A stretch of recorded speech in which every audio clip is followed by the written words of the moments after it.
Gaya po nitong nagdaang Pasko, hindi palalagpasin ng mga biktima ng bagyo sa Tacloban City, Leyte ang pagsalubong sa bagong taon.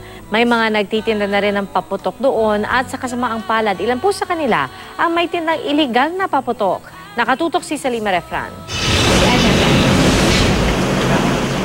Kahit umuulan, ramdam na ang init ng paghahanda ng mga Taclobanon para sa pagsalubong sa bagong taon. Makulay na mga hilera ng prutasan sa downtown Tacloban. Ang mga kiat-kiat, ponkan at mansanas, kahon-kahon at crate-crate na ang bagsakan. Mahal ang bentahan pero di ito alintana ng mga mamimili.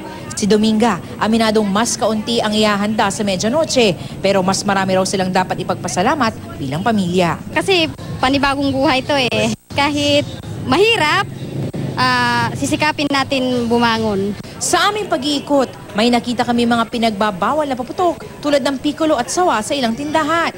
Alam daw ng mga nagtitinda na bawal ito, pero Piccolo. alam niyo pong bawal? Bawal yan. Oh. Kaya lang, Mabibili ng mga tao pang celebration sa Pasko.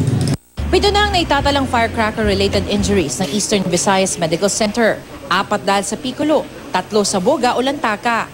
Si Lawrence, 11 taong gulang, nagtamo ng first-degree burn sa muka nang sumabog ang ginawang lantaka. Hindi na po siya makakita. Tapos magkaroon ba siya ng diferensya sa kanyang mata? Huwag na siyang magpapaputok. Sa kabila nito, target daw ng lokal na pamahalaan ang zero casualty sa pagsalubong sa 2014. Sana po dito nga po sa Tacloban, given na sinurvive na nga natin yung Yolanda, sana pati New Year ma-survive natin. Para naman maaliw ang mga residente, magsasagawa ng fireworks display ang City Hall sa bisperas ng bagong taon. Ang gagamitin dito, donasyon daw sa lungsod.